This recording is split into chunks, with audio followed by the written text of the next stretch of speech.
বিশ্বনাথতো hit and run আইনৰ বিৰোধিতাৰে প্ৰতিবাদ সাব্যস্ত কৰে বিশ্বনাথৰ পূব ভৰলী মটৰ চালক সন্থাই। বিশ্বনাথ চাৰিআলিৰ 15 নং ৰাষ্ট্ৰীয় ঘাইপথৰ কাষতে শান্তিপূৰ্ণভাৱে এই প্ৰতিবাদ সাব্যস্ত কৰে।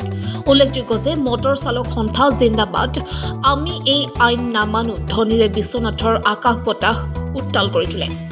ভাৰত চৰকাৰে জাপি দিয়া এই কলা আইন অতি শীঘ্ৰে প্ৰত্যাহাৰ কৰিবলৈ দাবী জনাইছে। আনহাতে যিসকল চালকে এই প্ৰতিবাদক বুজি নাপায় গাড়ী চলাই আহিছে তেওঁলোকক ৰখাই এখন ফুলাম গামোচাৰে সন্মান জনাই এই প্ৰতিবাদৰ গুৰুত্বক বুজাই এক ব্যতিক্ৰমী পদক্ষেপ গ্ৰহণ কৰিছে বিশ্বনাথ মটৰ চালক সন্থাই। এক্সিডেন্ট হলে উলাওতে তো গাড়ীতে মানুহে আহি পাব্লিক আহি হেৰি কৰি দিব। আজি কিহৰ কাৰণে আপোনাক ৰখুৱাইছে গম পায়? গম পাইছো। কি গম পাইছে আপুনি? হাততালি মাৰক। মানে আজি কিহৰ কাৰণে আমি যে বন্ধ কৰি আছো গম পাইছো। ক'ৰ পৰা আহিছা তুমি? 7 লাখ টকা আছে। গাড়ী প্ৰব্লেম হৈছে। কি গাড়ী প্ৰব্লেম আছে? ক'ৰ পৰা আহিছা? তোমাৰ প্ৰব্লেম আছে, গাড়ী প্ৰব্লেম আছে। দিনৰ পৰা ফাঁচিছিল, আজি আহিছো ওলাই। ক'ৰ পৰা আহিছা? অৰুণাচল পৰা আহিছো। ক'ত ঘৰ তোমাৰ? মোৰ ইয়াতে তেজপুৰ। জিন্দাবাদ জিন্দাবাদ চালক সন্থা জিন্দাবাদ জিন্দাবাদ জিন্দাবাদ আমি এই আইন নামানো নামানো নামানো আমি এই আইন নামানো নামানো নামানো। हम लोग का बिश्नाथ चारियाली ड्राइवर को कहना है हम लोग कोई रोड ब्लॉक नहीं करेगा, कानून का खिलाफ नहीं जाएगा। हम लोग का एक ही बात है, सारा भाई मिलके सारा भाई को ये सुचेतन होना है, सारा भाई को चाबी अपना समझा दीजिए मालिक को। हमको क्यों मरना है भाई? हमको कोई जरूरी नहीं है। क्यों भाइयों? किसी को जरूरी है? कोई जरूरी नहीं है। किसी को जरूरी है मरना है किसी को? 10 लाख रुपया 10 साल का जेल है आप लोग के पास? नहीं है। 7 लाख 5 लाख भी तो नहीं है।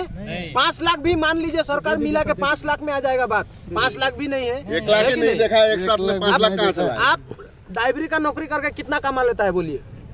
दिन रात रिक्स लेके कितना कमा लेता है? 10 से 15,000 रुपया। 5 लाख रनिंग में जो खर्चा देता है उससे 5,000 रुपया एक्स्ट्रा कमा लेता है। हम लीगली बात बोल रहे हैं, 20,000 का महीना होता है ज्यादा से ज्यादा। अब कितना रिक्स उठाता है? 24 आवर स्ट्रगल करता है कि नहीं? देश का सेना का भी एक तो डिसिप्लिन है, 4 लोग पास में खड़ा हुआ है। हम लोग का कोई है कि नहीं? 24 घंटा करना पड़ता है। 24 घंटा हम लोग का काम होता है। उसका बाद में ये जो कानून लागू किया है, हम लोग कानून का खिलाफ नहीं जाएगा, हम लोग कोई तोड़फोड़ नहीं करेगा, कोई रोड जाम नहीं करेगा।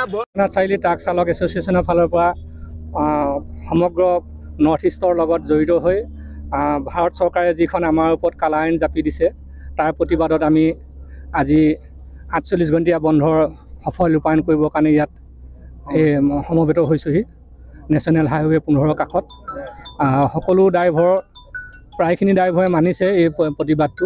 দুই এজনে বুজি পোৱা নাই, তেখেতসকলে গাড়ী চলাইছে। তেখেতলোকক আমি বুজাইছোঁ এখন ফুলাম গামোচাৰে যে আপোনালোকৰ হিতৰ কাৰণে এইটো নহয়।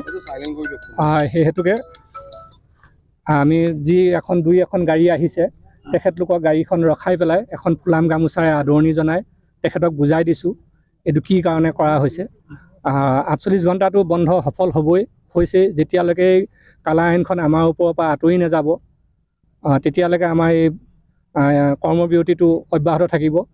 আচলতে পাব্লিকে বুজি পোৱা নাই এই বস্তুটো প্ৰতিজন দেশৰ প্ৰতিজন নাগৰিকৰ কাৰণে আছে। আপোনালোকে মিডিয়াসকলেও যদি বাইক এখন লৈ যাওঁতে যদি ক'ৰবাত এক্সিডেণ্ট হয় তে সেই আইনখন আপোনালোকৰ ওপৰতো ফ'ল' হ'ব। তো জনসাধাৰণে ভাবিছে এই আইনখন খালী যিখিনি প্ৰফেশ্যনেল ড্ৰাইভাৰ তেখেতলোকৰ ওপৰতহে ফ'ল' হ'ব বুলি ভাবিছে। নহয়, দেশৰ সকলো জনগণৰ ওপৰত এই আইনখন প্ৰযোজ্য হৈছে। সেই হেতুকে আমি ইয়াৰ তীব্ৰ বিৰোধিতা কৰিছোঁ, নিন্দা কৰিছোঁ। যেতিয়ালৈকে এই আইনখন উঠাই নলয় তেতিয়ালৈকে আমি ক্ষান্ত নাথাকিম।